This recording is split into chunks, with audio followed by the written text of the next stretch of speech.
Boom, boom, boom, boom. Boom, boom, boom, boom, boom, boom, boom, boom, boom, boom, boom, boom, boom, boom, boom, boom, boom, boom, boom, boom. Da da da da da da da da da da.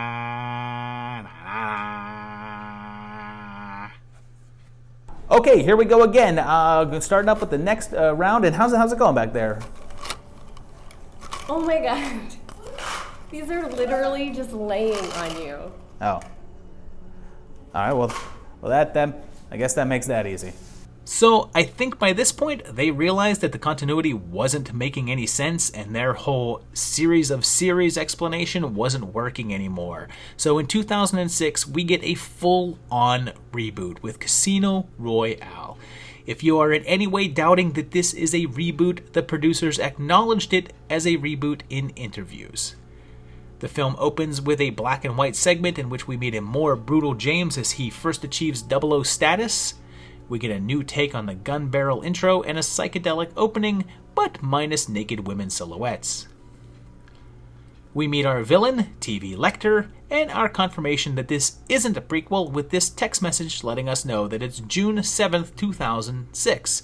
And then again with this website, although it seems to show the date as being the 28th, and those days of the week don't line up with June of 06, instead lining up to either March or November of that year.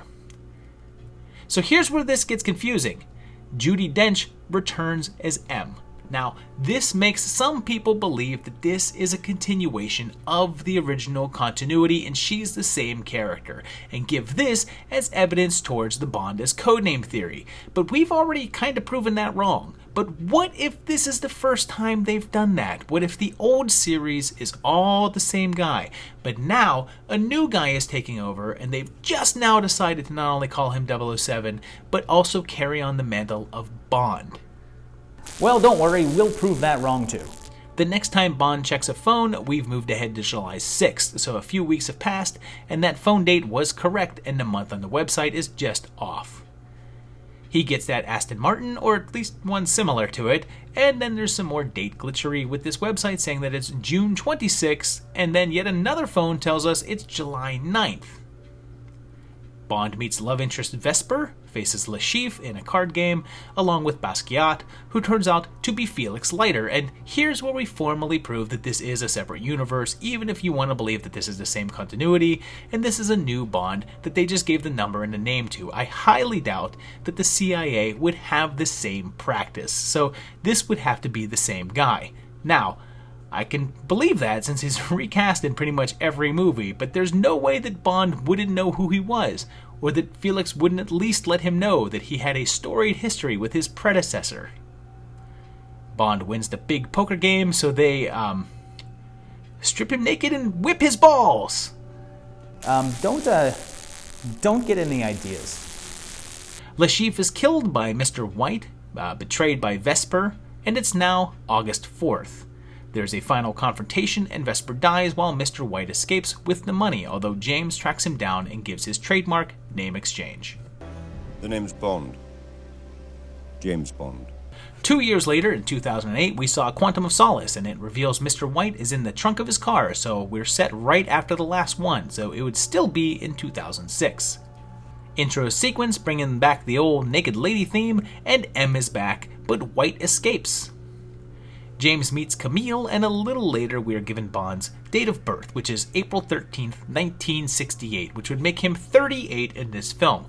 Also, he's been with MI6 for 12 years, and I'm not sure, but it looks like they're saying he achieved 00 status in January of 08, which I think is just a glitch here since it doesn't line up with what we know from the last film. Felix is back, and Camille's ID was issued in 2004 and expires in 09, which makes sense, and fake Hellboy is here. Mathis is back, and he's been tried and found innocent of betrayal and has retired to a villa in Italy. Now, that seems like a lot to have happened in a few months, so I'm just going to go ahead and go with the dates here. This one takes place in 2008, and Casino Royale takes place in 2006. The last scene of Royale, the final scene, takes place in 2008, and 2 years have passed in his search for Mr. White. It seems a little unlikely that it would take him that long to track him down, but to keep the timeline going, let's roll with it as it's our most likely scenario here. It also explains why M has an entirely new office earlier in the film.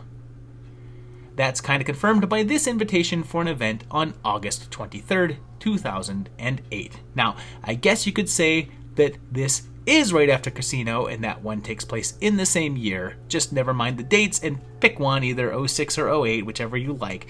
But that would make this only 2.5 weeks after the ending of that film, which feels like stretching it. Mathis is killed, there's a callback to Goldfinger, leading to a final face-off in the desert with explosions and Bond, leaving bad guy Green in the desert, getting the information he needs about a bad guy group called Quantum, and the film ends with the gun barrel, placing it at the end for the first time. 4 years passed in the biggest gap between Bond movies featuring the same actor, and in 2012 we got Skyfall. It kicks off by introducing us to this continuity's Moneypenny, who is actually a field agent here and not office backup. Bond gets shot, falls about 300 feet, is washed away in water unconscious, and goes over a waterfall. So, he's dead, right? I guess this movie will be about 006. Intro stuff, Oscar-winning song, and we meet M's boss, who should not be named, and somehow, some way, James is alive. I guess he's retired, but when he finds out someone attacked MI6, he goes back. There's this file request here that places us in September of 2012, so 4 years have passed, and we're in real time here. Unless you hate the whole notion of Quantum being in 08 and want it to be in 06, and then it's 6 years later. The nice thing is that either way will work, as the storyline isn't continued, and we're back to being a standalone story. We meet our new Q, a very young version, and he makes a joke about not doing exploding pens anymore. Now, before we get into the whole this is in continuity with the old ones and this is a reference to GoldenEye, I think we've already proven without a doubt that it's not, and this is just a dig at the old films, or possibly, keep in mind that this MI6 has existed for long before we've been seeing, and another agent may have used an exploding pen here.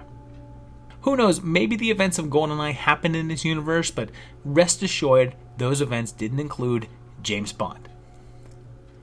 We're finally introduced to our villain, and it's Anton Chigurh, who's an ex-MI6 agent screwed over by M.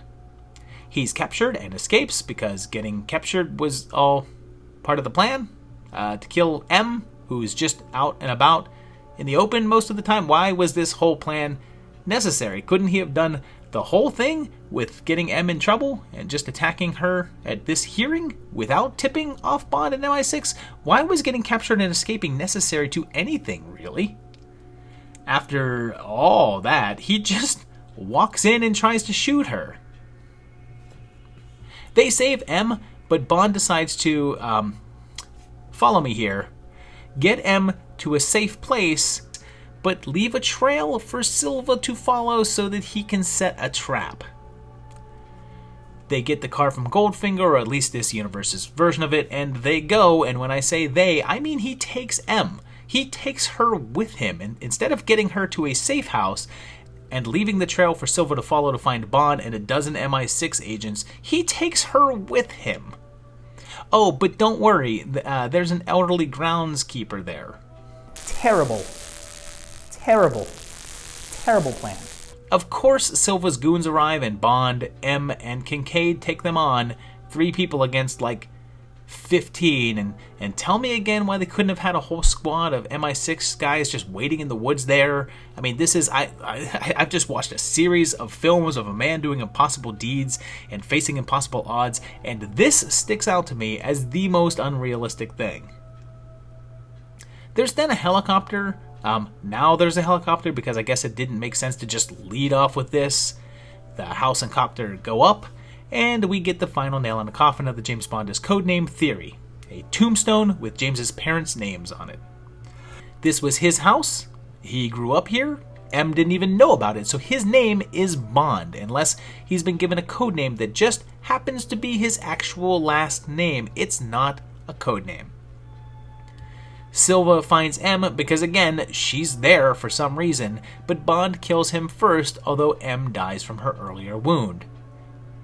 Duller Hyde becomes the new M, and the gun barrel is at the end again. So, 3 years later, 2015 brings the gun barrel back to the beginning in Spectre, which kicks off in Mexico on the Day of the Dead. So we're in early November here, and our intro stuff, which actually shows clips from the other Craig movies, and new M is back, as is Moneypenny, and they've built a whole new building across from the remains of MI6, so clearly some time has passed, although it doesn't quite seem like 3 years. And Q's here, and Monica Bellucci pops up, and how she hasn't been a Bond girl before now is a huge mystery. Bond infiltrates a criminal organization which has Drax as a member and is led by Christoph Waltz, who coincidentally starred in a TV show about the life of Ian Fleming back in '89 called GoldenEye. Meanwhile, M has a rival called C, who once played an M of a different sort, and Bond locates Mr. White, last seen in QOS. There was a deleted scene in that film that had Bond kill White, but that obviously didn't happen, but he does kill himself here. While scanning a ring for fingerprints, it pulls up old airplane tickets, and one of them is from December of 2014, so it looks like we're in real time here, and this film is set in late 15. Mr. White's daughter reveals the organization is Spectre, and Hinks gets trained, and they go to Spectre's base. It's revealed that Oberhauser was behind all the events of the previous film, and everything was organized to attack Bond personally because after James's parents died, he was taken in by Oberhausen's father and was instructed to treat him as a brother. And then a cat shows up, and he reveals his adopted name of Ernst Blofeld, marking the character's return to the series thanks to that rights issue being cleared up. Bond escapes, blows up the base, and Blofeld's tied up with C, and he's now sporting a nasty scar. C falls to his death, Bond saves Swan, and they arrest Ernst. Now, some people take the Craig movies to be prequel to all the others, and it's all one timeless series, and we're just watching it out of order, and the Dr. No would come after Craig's run, but this movie makes that unlikely, as Bond would already know Blofeld, so that's probably not correct. So now, finally, after like 2 years of delays, hopefully we'll be getting Daniel Craig's final entry in the series, No Time to Die, which brings back all of our regulars as well as Swan, so I guess her and Bond are still together, but something tells me she's not going to make it the whole way through. Felix is back after taking 2 movies off, Blofeld is back, and Freddie Mercury is our new villain. I guess we'll see if things wrap up or if they leave storylines open for the next actor to complete. It'll be interesting to see how they handle the character after this, and if they continue with Craig's continuity, or create a new full reboot, or just go with more of a soft one. But wait! There's more! Let's talk about the 2 non-Bond Bond films. First of all, back in 1967, there was the original Casino Royale, loosely based on the Ian Fleming novel, which was more of a comedy than a spy thriller.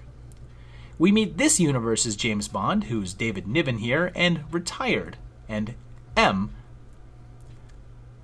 A bombing kills M, and Spectre is called Smirch here, which was the Cabal's actual name in the Fleming's books.